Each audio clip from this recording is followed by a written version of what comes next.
Deus, louvado seja Deus. A igreja pode se sentar em nome de Jesus. Glória a Deus, irmãos. Os louvores nos conecta com Deus, nos traz paz aos nossos corações. E a palavra de Deus nos fala, nos mostra que aquele que está alegre, louve ao Senhor. Alegrei-vos quando nós estivermos louvando, para que os nossos corpos se conectem com o Espírito Santo, para que o nosso espírito fique fortalecido e se conecte com Deus. É muito bom, é importante os louvores antes da pregação, antes da palavra de Deus. Porque é assim, irmãos, que muitas das vezes a pessoa às vezes está meio cabisbaixa, a pessoa às vezes está meio triste, a pessoa está meio assim, não está bem. Aí você vai para um lugar, você vai para um culto, você vai para uma igreja, aí lá tem os louvores. E o Espírito Santo ele se apresenta para muitas das pessoas através do louvor. O louvor é muito importante nessa igreja. Irmãos, como toda semana eu sempre tenho falado aqui, para que a gente sempre, irmãos, isso é o carro-chefe da minha vida. Sempre que a gente pode, a gente precisa analisar as Escrituras Sagradas. Nem que for um versículo por dia. Porque a salvação de cada indivíduo está contido neste livro, nos 66 livros da Bíblia Sagrada. E nós precisamos estar constantemente aprendendo a palavra do Senhor. Como que eu vou conhecer uma pessoa se eu estou vivendo numa época diferente dessa pessoa viveu? Estou vivendo diferente da época que essa pessoa estava aqui no meio do povo. Jesus Cristo. Através dos seus ensinamentos, através da sua palavra. E nós assim vamos conhecer um pouco de Jesus. Muitas pessoas, irmãos, eles têm assim, tem pessoas que quando vai ler a palavra de Deus, começa a dar sono, os olhos começam a lacrimejar, começa a ter dor de cabeça. E isso é um sintoma que o inimigo está trazendo opressão na sua vida para que você não desenvolva o hábito da leitura da Bíblia Sagrada. E se isso acontecer com você, aí existe a necessidade de você se debruçar muito mais horas sobre as Escrituras Sagradas. Porque o inimigo está tentando, irmão, de qualquer forma, ocultar algo da Bíblia que muitas das vezes pode trazer uma libertação para você e para sua família. E é importante a gente aprender as Escrituras Sagradas. É importante a gente conhecer Jesus, conhecer os apóstolos através das suas doutrinas, através dos ensinamentos de Jesus e dos seus apóstolos. É muito importante. E muitas pessoas não dão importância. Muitas das vezes as pessoas estão em algumas determinadas congregações. Congregação que eu falo é no âmbito geral, tá, irmãos? Está lá. Mas nessa congregação não tem ensinamento da palavra de Deus. E todo ensinamento que você vai ter é aquilo que é trazido por um preleitor, ou por um pastor que está ali na frente, ou por um ancião, por um diácono, por um evangelista. Seja quem for que está ali na frente do trabalho. E nós, irmãos, nós não podemos, assim, depositar a nossa salvação 100% na mão de outra pessoa. Porque a salvação é individual e intransferível. E a Bíblia nos mostra em Apocalipse, aquele que vencer, aquele que chegar até o fim. Muitas pessoas estão desviando do Evangelho porque não têm conhecimento da palavra de Deus.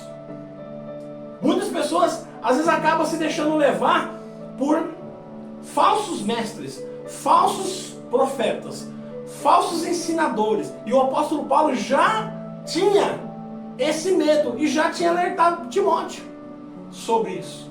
Que depois da sua morte, viriam pessoas ensinar o Evangelho de forma deturpada.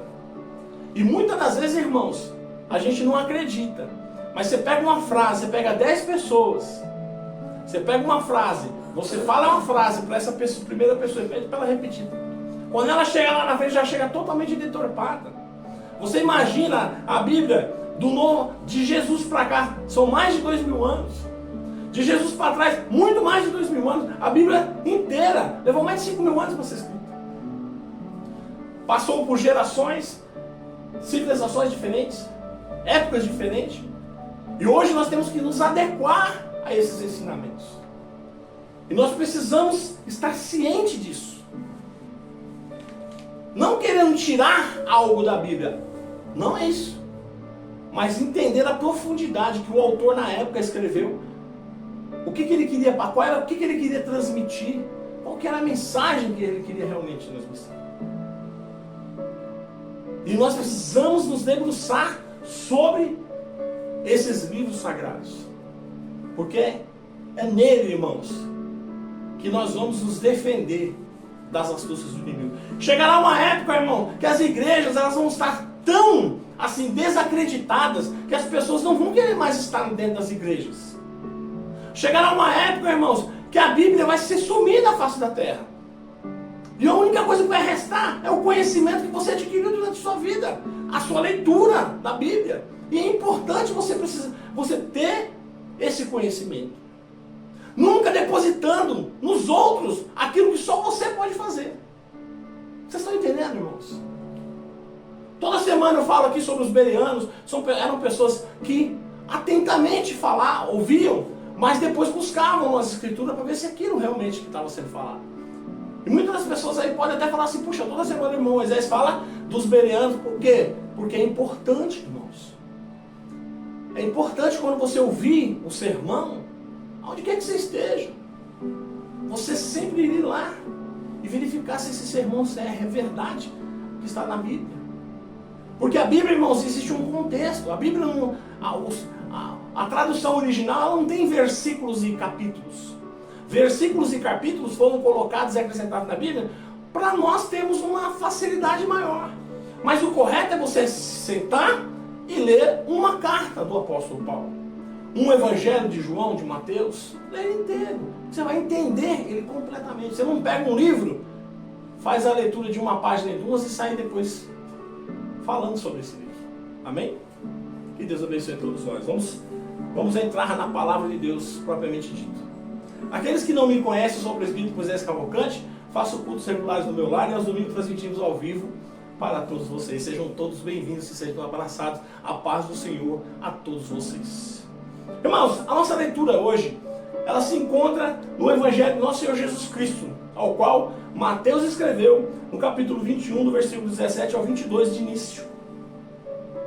Fala, irmãos, sobre a figueira seca. É uma passagem, irmãos, que no início da minha vida com Cristo, quando eu li essa passagem, eu não entendia muito bem. Mas, com o passar do tempo, a gente vai se debruçando, a gente vai estudando, a gente vai buscando a profundidade dessa palavra, a gente vai buscando a hermenêutica dessa palavra. E a gente chega a um bom entendimento. A palavra de Deus fala assim, lá no versículo 18. E de manhã, voltando para a cidade, teve fome. Quem? Jesus. Jesus passou o dia pregando o evangelho junto com seus apóstolos. Então, de manhã, voltando para a cidade, ele teve fome.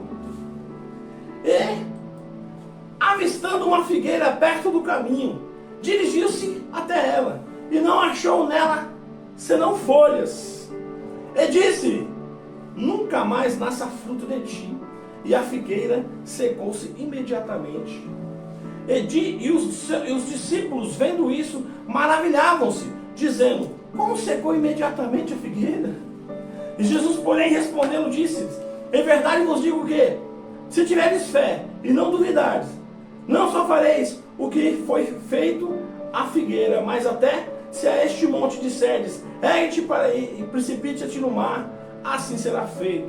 E tudo o que pedires na oração, crendo, recebereis. Irmãos, Jesus, todos os passos de Jesus foram milimetricamente pensados e programados, mesmo antes dos seres humanos serem feitos. Jesus já estava com o Pai, e todos os seus passos na terra, todos eles, já estavam predeterminados.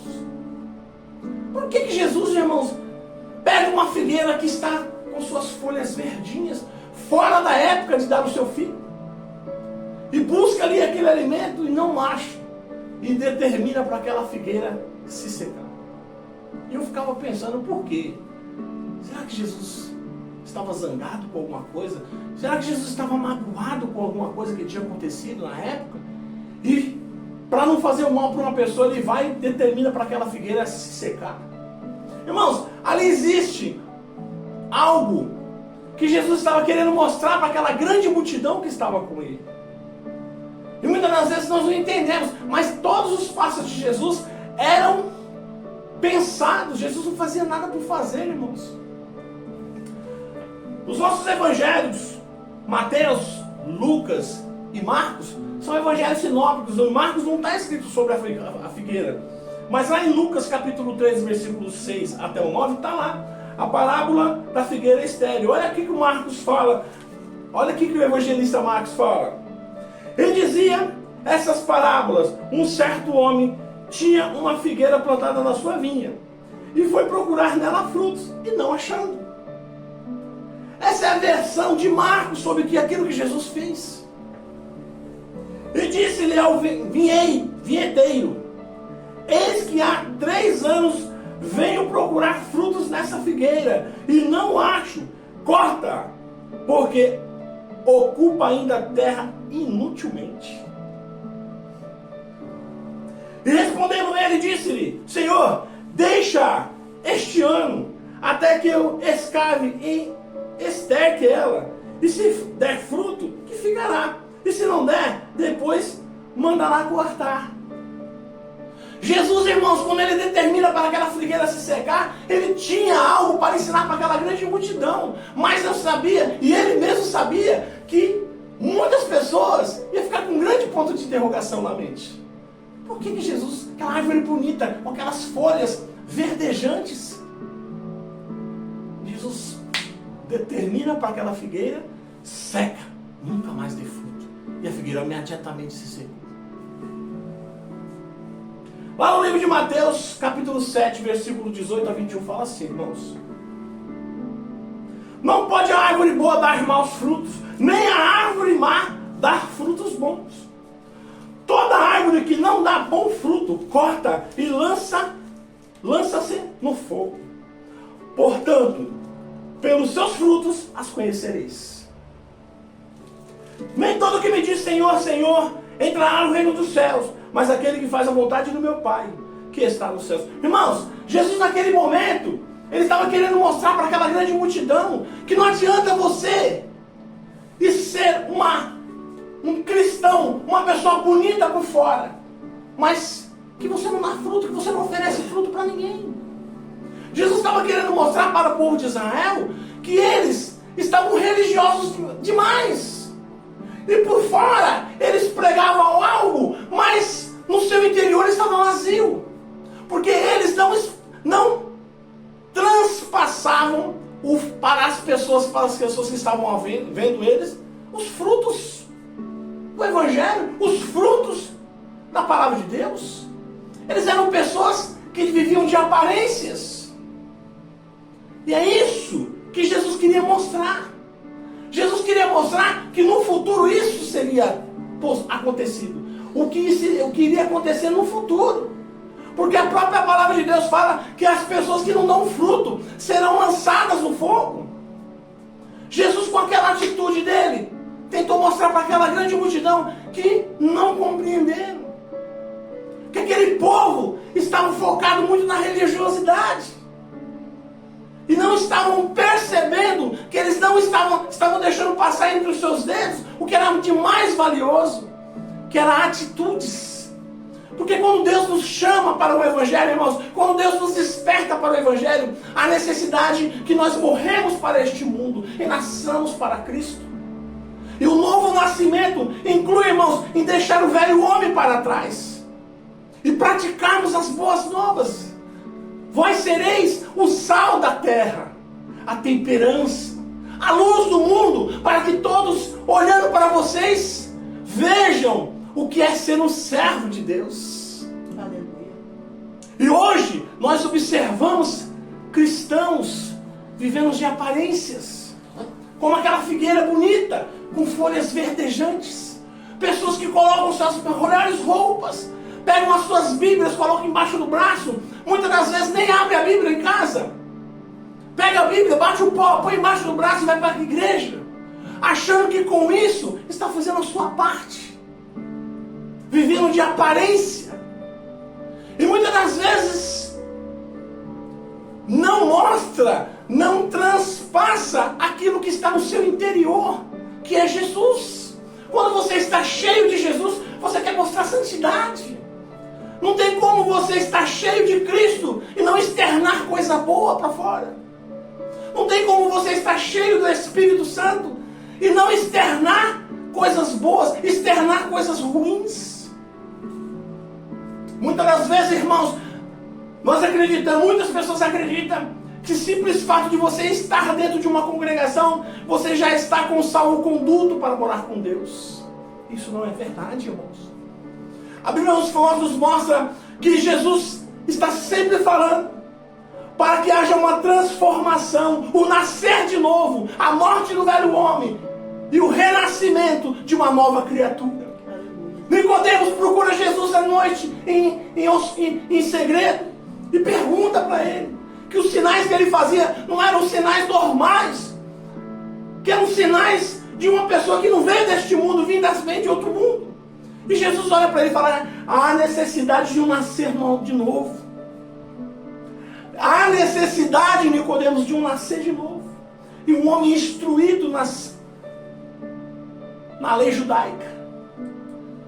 Mas, Senhor, como que pode um homem grande e adulto voltar para o útero da sua mãe e nascer novamente? E Jesus olha para ele e fala: eu falo das coisas terrenas para você e você não entende, sendo um homem instruído, príncipe dos judeus. Imagina se eu falar para você as coisas celestiais. Por isso que há necessidade, irmãos, de nós estarmos com o Espírito Santo de Deus conosco. Como que você, sem o Espírito Santo de Deus, você vai conseguir fazer isso? Você vai conseguir compreender as coisas de Deus? O Espírito da verdade que o mundo não pode receber, porque não vê, não tem. Mas voz eu dou. A voz eu dou. O Espírito Santo, irmãos, é para quem crê. Aleluia! E nós temos esse Espírito Santo. Um Espírito da verdade. Um Espírito que nos ensina, que tem ciúme de nós, que nos guarda, nos protege, que nos conecta ao Pai. Glória a Deus. E a necessidade que nós estejamos na verdade, para que Ele possa concluir a sua obra em nossas vidas. Jesus amaldiçoou a figueira porque ela tinha folhas, mas não dava fruto, sendo um símbolo da hipocrisia e da falta da substância espiritual. A árvore parecia promissora com suas folhas, mas não oferecia o que se esperava dela. A mesma forma que o povo de Israel parecia seguir a Deus, mas não agia com o verdadeiro fruto do arrependimento. E a lição é que a religiosidade sem a devida frutificação, ações e frutos espirituais não é suficientemente. Deus julga esta falta de sinceridade. Quando Jesus chega naquela figueira e determina para aquela seque, Jesus estava mostrando para aquela grande multidão o que ia acontecer com eles no futuro. Mas eles não entenderam, irmãos. Jesus não fazia nada à toa, irmãos. Aqueles homens que estavam ali, meses depois, estariam tentando matar aquele homem que só fez o bem, que socorreu, que salvou, que resgatou, que curou. Muitos daqueles que estavam ali naquela multidão, posteriormente, abandonariam o Mestre. Os seus apóstolos abandonariam o Mestre. E Jesus, olhando para aquela figueira, falou: para que você serve? Se você é uma árvore bonita por fora, mas Senhor, não estava na época de dar fruto. Não importa. O verdadeiro cristão, ele tem que estar pronto para mostrar o fruto de Deus em suas vidas. Aquela figueira, mesmo ela estando fora de época de dar fígado, ela tinha que fornecer o fígado. Ela tinha que produzir, mas não produziu. Mas o cristão verdadeiro, ele tem que estar apto para qualquer momento externar a verdade de Deus em sua vida, para aqueles que assim precisam. Irmãos, tem cristãos hoje, irmãos, que estão vivendo situações difíceis, porque não tem do lado um irmão que possa abraçar a sua causa. Tem cristãos, irmãos, que você só descobre que ele é cristão numa divergência de vida. Ele fala, eu sou cristão. Mas se ele não falar, você não compreende, você não acha cristão nele. Você não vê santificação na vida dele. Porque ele não externiza aquilo que está dentro dele. E muitas das vezes, o que ele está cheio, ele não põe para fora, que é o Senhor Jesus ou o Espírito Santo de Deus. Muitas das vezes o cristão vai para o seu trabalho, e no caminho ele vê uma pessoa chorando. E o Espírito Santo fala para ele, fala com ela. Fala que eu amo ela. E ele se amarra e não fala. Ele não externiza o Espírito Santo que está dentro dele para fora. Ele às vezes, muitas das vezes tem vergonha. Ele nega aquilo que está dentro dele, que é Jesus. O apóstolo Paulo, irmãos, ele não tinha outro assunto se não fosse Jesus. O assunto de apóstolo Paulo era Jesus. E o cristão verdadeiro, irmãos, não pode ter outro assunto, tem que ser Jesus. Glória a Deus, aleluia. Todos os nossos assuntos têm que acabar em Jesus. Todos os nossos assuntos têm que acabar em Deus, porque nós estamos cheios de Deus. Glória a Deus. E temos que externar, não como aquela figueira, que por fora era bonita, verdejante suas folhas, mas não tinha fruto nenhum. Era só uma árvore de aparências. Como muitos cristãos vivem de aparência. Pessoas que são... Muitos cristãos hoje vivendo de aparência dentro de igreja. Aos olhos da maioria está lá na igreja, mas chega em casa, agride a esposa, agride filho, trai mulher, trai a esposa. Meu Deus. Fica desse jeito. É como uma grande figueira, bonita por fora, suas folhas verdejantes, mas não tem frutos do Espírito Santo. E o que Deus requer de nós, irmãos, que nós sejamos luz para este mundo. É o que está faltando à igreja de nosso Senhor Jesus Cristo, ser luz para o mundo. O que é ser luz para o mundo, irmão Moisés? É onde está trevas, você chegar e ser luz. Onde tem trevas, você chegar e você ser a luz. Aonde todos fazem errado, você vai chegar e vai fazer o certo. Você vai ser a luz. Aonde todos fazem e praticam iniquidades, você chega e você fala, eu não, porque eu sou de Jesus. Amém. E as pessoas falam assim, por que ele não faz? Por que ele não pega dinheiro? Por que ele não faz isso? Por que ele não faz aquilo? Porque ele é de Jesus. Glória a Deus, aleluia. E ele está sendo luz para aqueles que estão observando ele. Dentro da temperança, sendo sal da terra, sendo equilibrado, não sendo religioso demais, nem de menos, mas como sal da terra, que se você colocar menos, não reúne os sabores do alimento, e se você colocar mais, para nada mais serve. Sal é temperança, é você ser temperado, é uma pessoa temperança, com essa qualidade de você ser nem para mais e nem para menos. E a luz é você brilhar onde há trevas de entendimento. Você pode ser um bom advogado cristão? Pode. Você pode ser um policial cristão? Pode. Mas você tem que ser luz onde você trabalha. Você pode ser um vereador, um deputado, um senador cristão? Pode, mas quando todos praticam a iniquidade, você tem que praticar o certo, porque você é luz. E todos têm que reconhecer você pelo amor e pela luz que você transmite, de você fazer o que é correto. Muitas pessoas falam para mim, irmão, eu não acho que tem pessoas policiais honestas. Eu falei, tem muito policial honesto, tem muito policial militar honesto, policial civil honesto, tem muito político honesto. Tem, tá sim, irmãos. É que muitas das vezes a gente só observa os que são errados, a gente não observa. Quando você faz o que é correto, ninguém te enaltece. Mas quando você faz o de errado, as pessoas colocam um holofote no seu erro. Muitas das vezes é isso que acontece. Como um cristão, irmão, você chega no lugar, se você faz o que é certo, ninguém fala nada. Mas se você fizer o que é errado, todo mundo vai falar assim, ó, o cristão fazendo coisa errada. E é assim que funciona. E Jesus, irmãos, quando ele chega naquele lugar, que ele observa aquela figueira, coisa mais linda do mundo, suas folhas verdejantes, cheia, árvore cheia, com as suas folhas viçosas, bonitas, brilhosas, ele chega para pegar um fruto ali. E Jesus espera isso de nós, irmãos. Jesus espera isso dos seus filhos, nós como seus servos. Jesus está no céu, à destra do Pai. E quando ele olha para baixo, ele quer ver isso em cada um de nós. Nós externamos a santidade que ele assim nos propôs para cada um de nós. E muitas das vezes, irmãos, com pequenas coisas pequenas, nós acabamos por fazer Jesus ficar chateado com nós. Por muitas das vezes nós fazemos coisas que vituperam o nome de Deus. Que as pessoas falam, ó, crente que deve todo mundo, crente que só faz barraco, crente que só faz isso, isso é ruim, irmãos. A igreja de nosso Senhor Jesus Cristo, ela está de ladeira abaixo por conta de muitos cristãos, e nós não podemos permitir, nós temos que resgatar a origem verdadeira da igreja de nosso Senhor Jesus Cristo. Aleluia. Nós precisamos resgatar a santidade da igreja. Eu vejo, irmãos, na internet, igrejas fazendo coisas terríveis.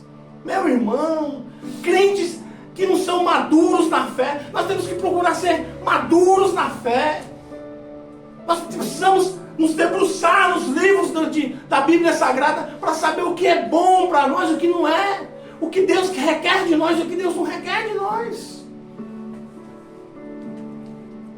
A aparência sem substância. A figueira representava a hipocrisia do povo de Israel. Era como se eles fossem um povo religioso com fachadas de santidade, mas espiritualmente eram infrutíferos e não praticavam o que eles pregavam. É como Jesus falava, sepulcros caiados, por fora coisa maravilhosa, feita de mármore, feita de pedra, mas por dentro cheio de ossada, com podridão. Isso não é bom, irmãos. O cristão, ele tem que representar Jesus na terra. Muitas das vezes eu vejo irmãs falando assim, por que meu marido não quer ir para a igreja? Ou eu vejo às vezes o homem falando, por que a minha esposa não quer ir para a igreja? Eu te respondo, irmão e irmã, porque você representa Jesus dentro da sua casa como cristão. E se a sua mulher não vê santidade em você, não vê Jesus através das suas atitudes, para que ela vai querer Jesus? Ou você, mulher, o seu esposo que não é cristão, a referência de Jesus que ele tem é você dentro de casa. E se você não representa bem Jesus dentro de casa, como é que ele vai querer Jesus? Como é que ele vai querer ir para a igreja, sendo que você representa mal Jesus para ele? Ele olha para você é cristã? Eu vou querer ser que nem você? Eu prefiro estar no bar bebendo cachaça do que ir com você para a igreja para ser que nem você. Porque você não representa Jesus para ele da forma certa que deveria representar. E é isso que nós precisamos rever os nossos conceitos, irmãos. Nós precisamos ser luz para aqueles que nos observam 24 horas, irmãos. E não é fácil ser luz, porque para você ser luz, você tem que abrir mão do velho homem. E muitas das vezes, você vai para a igreja, mas você não quer abrir mão do velho homem. Você chega na igreja, você tocava samba para o mundo, para o diabo. Chega na igreja, você quer dar um jeitinho de tocar samba para Jesus. Mas Jesus não quer seu samba. Jesus não quer seu samba. Ah, mas eu dançava para o mundo, agora eu vou dançar para Jesus. Não. Jesus não quer a sua dança. Jesus quer a sua obediência. Jesus quer a sua santidade, santificação na sua vida. Jesus quer que você ande pelas ruas e as pessoas apontem ali para um cristão verdadeiro. Jesus quer que quando você esteja dentro da escola, as pessoas olhem para você e falem assim, ó, aquele aluno é cristão verdadeiro, porque ele representa Jesus aqui na escola. É o fruto, irmãos. Esse é o verdadeiro fruto. O fruto que você não consome, mas que as pessoas olham e falam assim, puxa vida, esse cristão representa Jesus. Você não se utiliza do fruto, mas as pessoas observando o seu fruto, que é Jesus. Aleluia! Glória a Deus. Glória a Deus por isso. Antigamente, irmãos, as pessoas, os cristãos, eles tinham crédito nos bancos para comprar as coisas. Hoje em dia, se a pessoa souber que você é cristão, nem te vende. tem medo até de pegar teu cartão de crédito. Por causa da quantidade de cristãos inadimplentes no mercado. Os cristãos, irmãos, estão se valendo de você ser cristão para dar golpe nos outros. Não estou falando da maioria, mas existem muitos irmãos fazendo isso. Isso é ruim, irmãos, para a imagem da gente como cristão. Cristão agiota. Exatamente, cristão agiota, irmãos. Cristão agiota, misericórdia. Não era a época de figos. A Bíblia menciona que não era a época dos figos, que torna a ação de Jesus ainda mais simbólica. A árvore que não tinha desculpas da época e que reforça a ideia de que a expectativa de Jesus era encontrar frutos espirituais e não apenas esperado na estação. Muitas das vezes, irmãos, muitos cristãos falam assim: mas eu sou novo, eu não tenho entendimento da palavra de Deus. Se eu cometo erros por causa da minha ignorância. Sim, mas você tem que se ater com a sua ignorância e buscar conhecimento de Deus. Crescer na graça e no conhecimento. Crescer na graça e no conhecimento. A Bíblia fala que nós temos que crescer no conhecimento de Deus. Porque só assim você vai se livrar das astúcias do diabo. Muitas das vezes, irmãos, nós caímos no laço do diabo por falta de conhecimento de Deus. E é esse conhecimento que gera frutos positivos em nossas vidas. E nós não nos atentamos para esses frutos, porque nós não temos o conhecimento de Deus.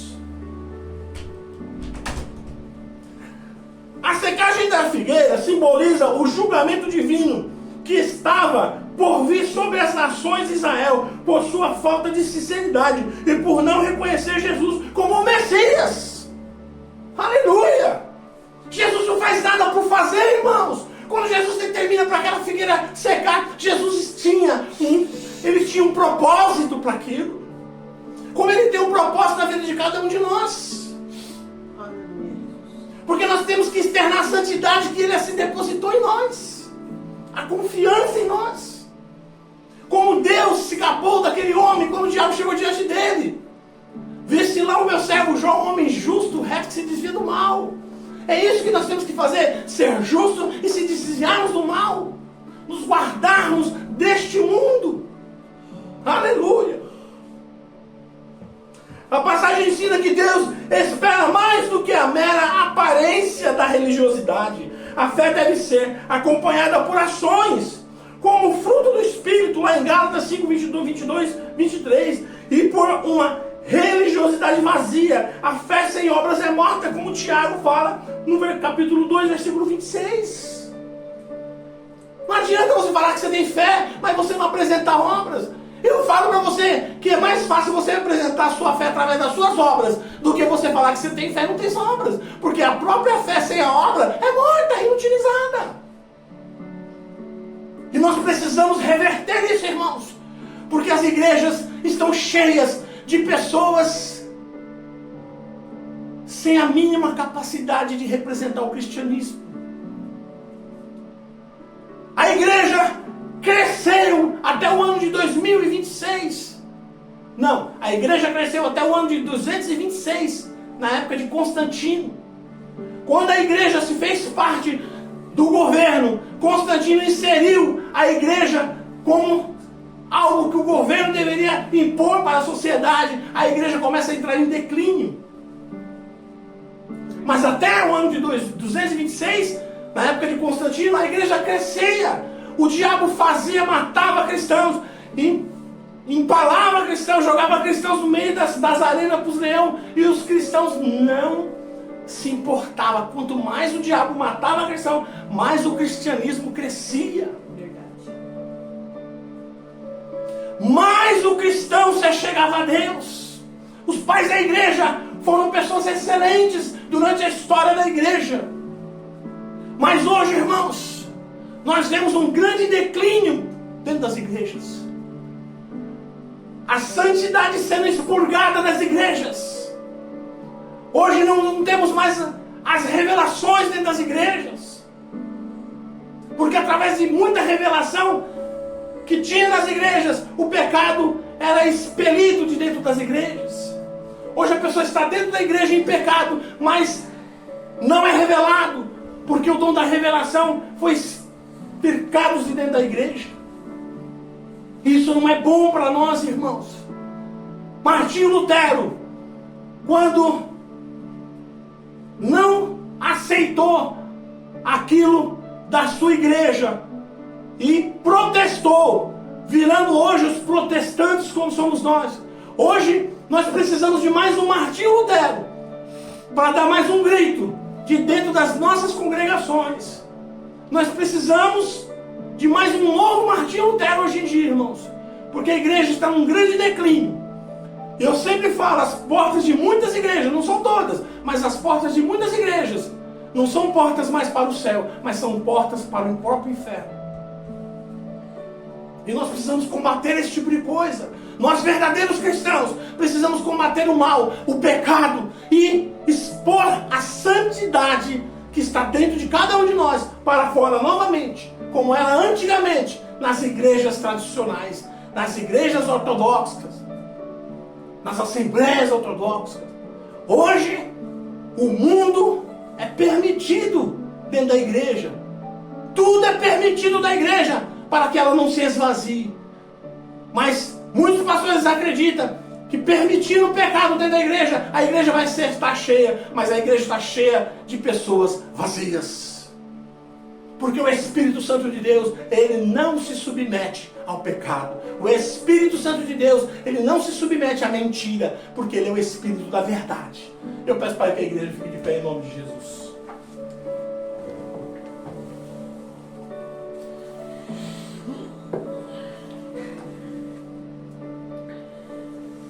Eu quero orar por todos vocês, para que os frutos do Espírito Santo estejam aparentes na vida de todos vocês, para que vocês possam externar a santidade que outrora o Senhor Jesus colocou em cada um de vocês, e que o Espírito Santo de Deus possa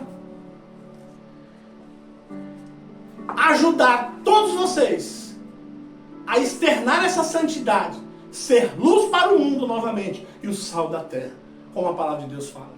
Irmãos, nós precisamos urgentemente resgatar as origens da igreja cristã no Brasil. Nós precisamos. Porque a nossa geração, esta geração de cristãos, eles não estão indo para a igreja para servir a Deus, mas muitos estão indo para a igreja para se servir a si mesmos, para massagear os seus próprios egos dentro da igreja. Aquele que canta ser aplaudido, aquele que prega ser aplaudido. E onde está Jesus nisso tudo? A Bíblia fala que quando nós nos tornamos pequenos diante de Deus, Ele nos faz grande. Mas aquele que se torna grande, Ele faz pequeno. Porque Ele abate aquele que se soberbece, mas Ele exalta aquele que se humilha. E é isso que Deus faz, irmãos. Deus pega aquele que não é, aquele que ninguém entende que seria, e faz ser. E aquele que acha que é, Deus tira e coloca lá embaixo. E toda árvore que dá fruto, limpa essa árvore, limpa os seus ramos, para que ela dê mais fruto. Mas aquela árvore que não dá fruto, de jeito nenhum, corta-se os galhos e lança no fogo, porque não tem utilidade nenhuma. Amém? Amém. Vamos orar a Deus. Senhor, meu Deus e meu Pai. Ó Senhor, eu te peço, Senhor, para que o Senhor forme um caráter cristão em todas essas pessoas que estão nos assistindo. Para que o Teu Espírito Santo, Senhor, forme um caráter verdadeiro, santo, Senhor, em todas essas pessoas. Para que elas andando na rua, Senhor, externem a Tua santidade, Senhor, e Te representem como cristãos verdadeiros. E para que as pessoas que observem elas, Senhor, aonde quer que elas estejam, vejam que elas Te representam com firmeza, Senhor. E que elas sejam, Senhor, os Seus representantes na terra, Pai. Ó Senhor, arranca todo o mal, Senhor. Arranca todo fruto de aparência. Arranca, Senhor, todo o mal que muitas das vezes está envolvido em algumas pessoas. Como a Tua figueira, Senhor, que por fora era bela, mas não dava frutos. Eu peço para que o Senhor remodele esses cristãos e faça com que eles venham dar frutos verdadeiros, frutos do Espírito, frutos, Senhor, que não são eles que vão utilizar, mas sim as outras pessoas. Aleluia. Porque o fruto verdadeiro não é você que se utiliza dele, mas sim as outras pessoas. Aleluia, verdade. Porque elas observando você, elas querem Jesus. Glória a Deus. E muitas das vezes as palavras, elas convencem o ser humano, mas o exemplo arrasta multidões. E é isso que nós cristãos devemos ser. Em nome de Jesus. Aleluia, Jesus. Irmãos, tem uma semana abençoada, tem uma semana cheia de paz, de proteção. Que os seus filhos sejam abençoados, que os seus lares sejam abençoados, em nome de Jesus. E até domingo que vem, às 18 horas, estaremos aqui novamente. Levante as mãos para cima, que o grande amor de Deus, que a rica comunhão do Espírito Santo esteja com todo o povo de Deus, não somente hoje, mas para todo sempre. Todos dizem, Amém. Amém. Está terminado em nome de Jesus.